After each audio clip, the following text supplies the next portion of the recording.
Sometimes you have to go back to the basics. At least I need to go to the basics, the fundamentals of how a portrait painting or drawing works from the scratch. So I was thinking it's a good idea I do a painting in just black and white, and I will cover the whole process. I hope you enjoyed this video.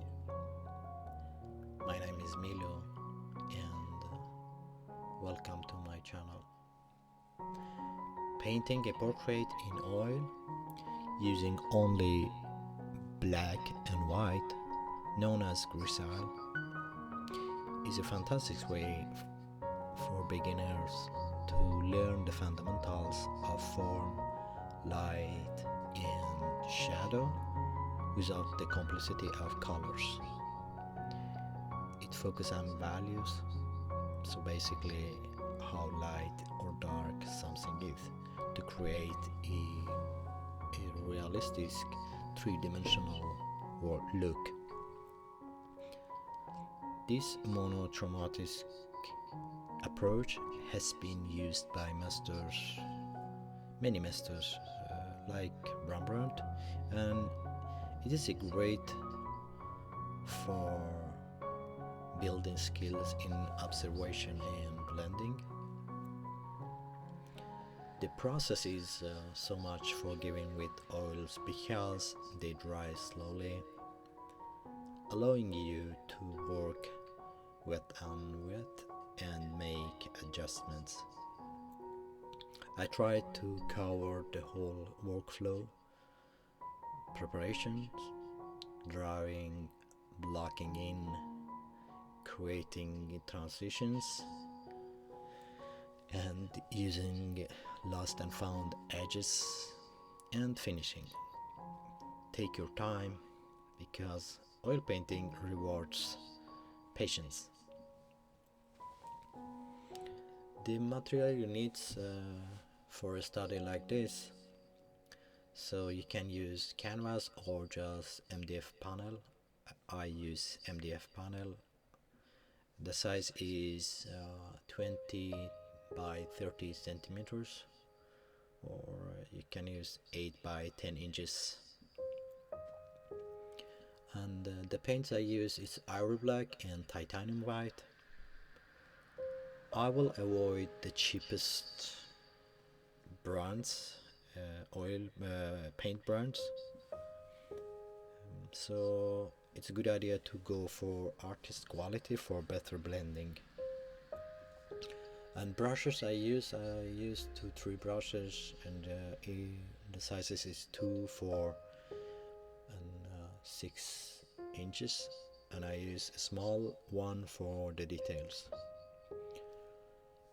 Medium I use, in this case I use only linseed oil, but you can use also a thinner like turpentine for a washy in the beginning.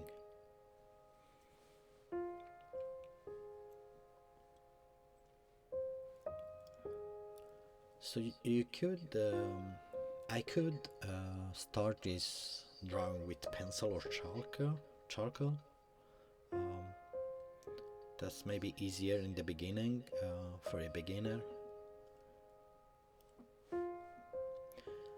And I use my panel as a palette, so I will mix the grayscales over there, as you see.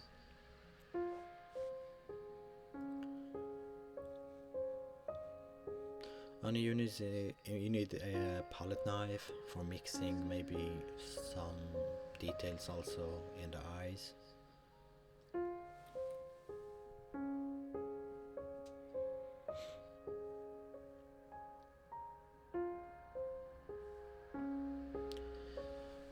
So step 1 would be the drawing process, the drawing from the basic structures, we'll say. Start with just like a light sketch on your canvas or MDF to map out the portrait proportions and features.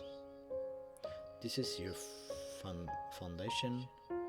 Get it somehow right to avoid frustrations later.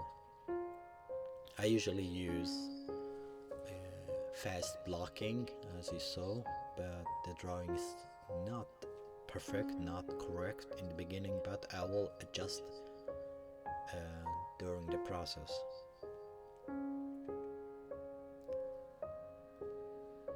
You can use pencil or charcoal to draw lightly. I would avoid heavy lines that might show through the paint. And focusing on proportions, a typical adult face is about 5 eyes wide and divided into thirds. Hairlines to eyebrows to nose space to the chin.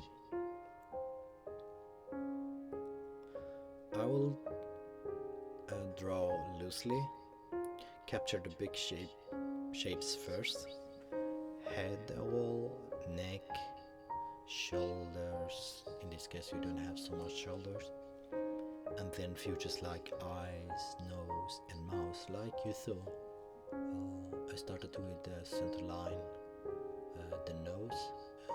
From the center I usually mark my top and bottom, but you can start how you want or how you feel it's easier for you.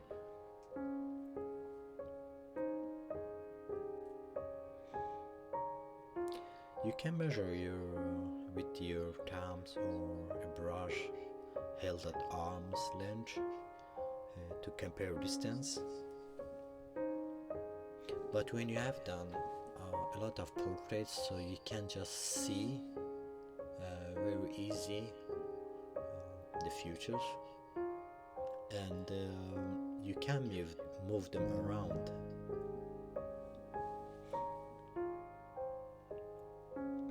I would recommend for totally beginners practice on paper first. So the common mistakes would be making eyes too big or high. Double check your just reference. I used the photo in the middle, so my reference, and on the left side I did a charcoal study. I really like charcoal studies because it's you can draw them fast and focus only on the drawing and transitions and values.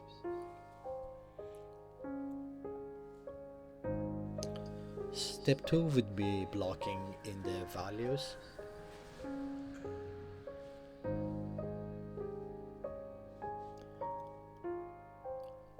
So also you can call it underpainting.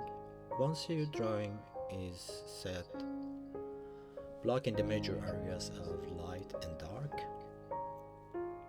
This creates a value map. So you can mix a range of gray palettes, pure white for highlights and pure black for the deepest shadows, and 3 to 5 maybe mid-tones in between. Add more white for lighter grays.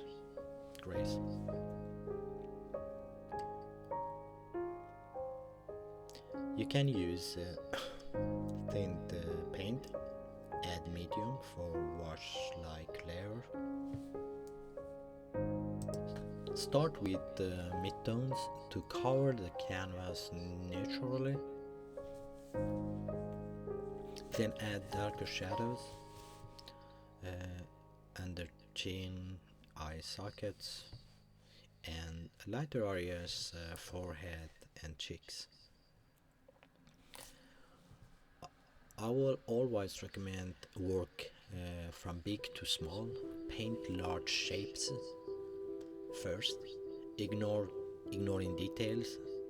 and squint at your reference to see simplified values. Group similar tones together. Let this layer dry slightly, a day or two, but in this case I just go for alla prima when painting, but you can let it dry 1 or 2 days. However you are comfortable.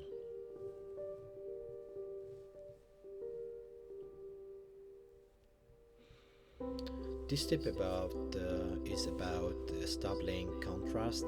Aim for a range from stark white to deep black to make the portrait pop out. Step 3, building transitions. Smooth blending. Transitions refers to how values gradually shift from light to dark or dark to light. Great and soft gradients for realistic skin, hair and features. With fresh paint, layer over your blocking.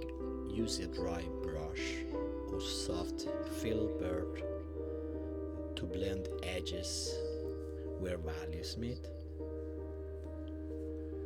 Drag slightly to feather them together. For skin, build subtle shifts. Cheeks might go from mid-gray to light, highlight smoothly. Hair and clothing vary based on texture. Wavy hair needs softer transitions than sharp fabric folds. Tips for beginners: clean your brush often to avoid muddy grays. If paint gets too thick, thin it. Work in sections to keep it wet for blending. Add layers, also called glazing if needed. Thin transparent grays over dry areas to deepen values without losing subtlety.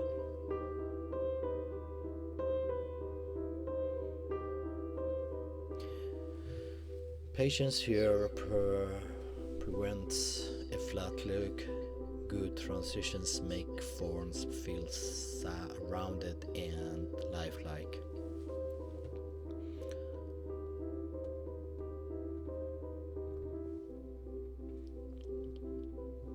Step 4,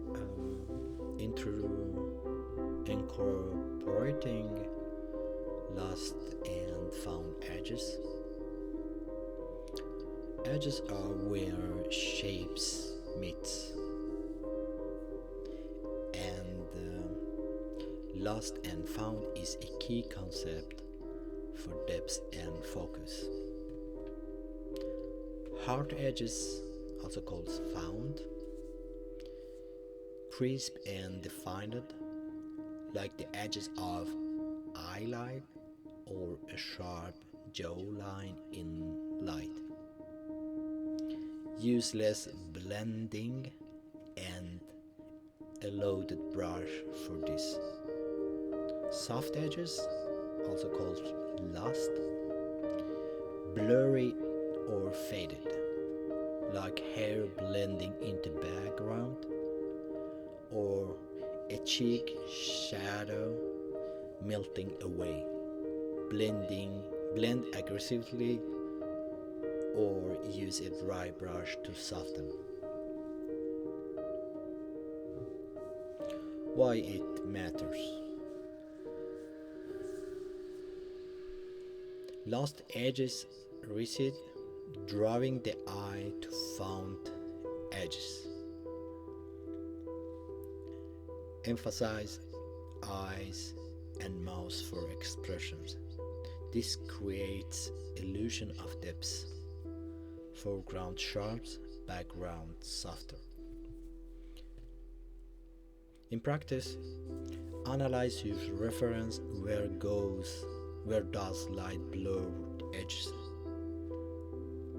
Adjust by blending wet paint or scumbling, lightly dragging dry paint over.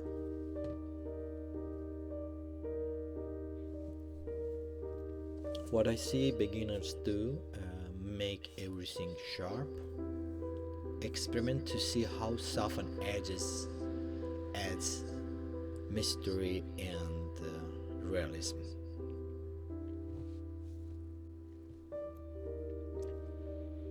Step 5 is just refining and finishing.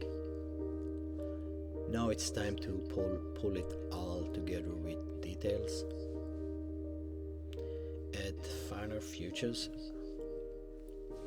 like eyes, pupils, dark, highlights, white, subtle wrinkles or textures in hair using small brushes. Check overall unity, step back often.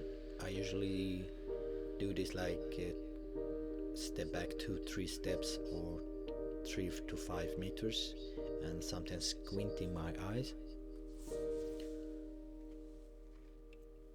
so you can see if the portraits read well from afar. Adjust values for balance. If it is too dark, glaze white to light. Add black layers. Let it dry fully, like 1 or 2 weeks, then varnish for protection if you desire.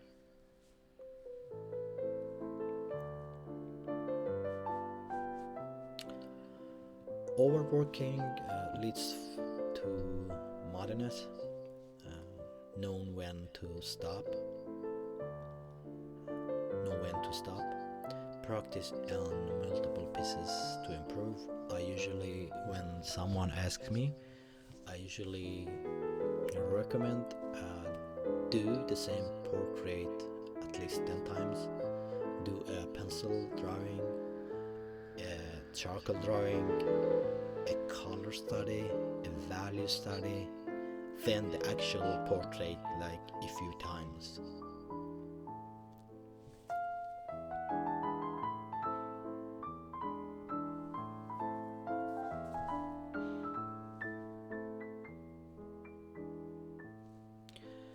The process builds skills transferable to color portraits.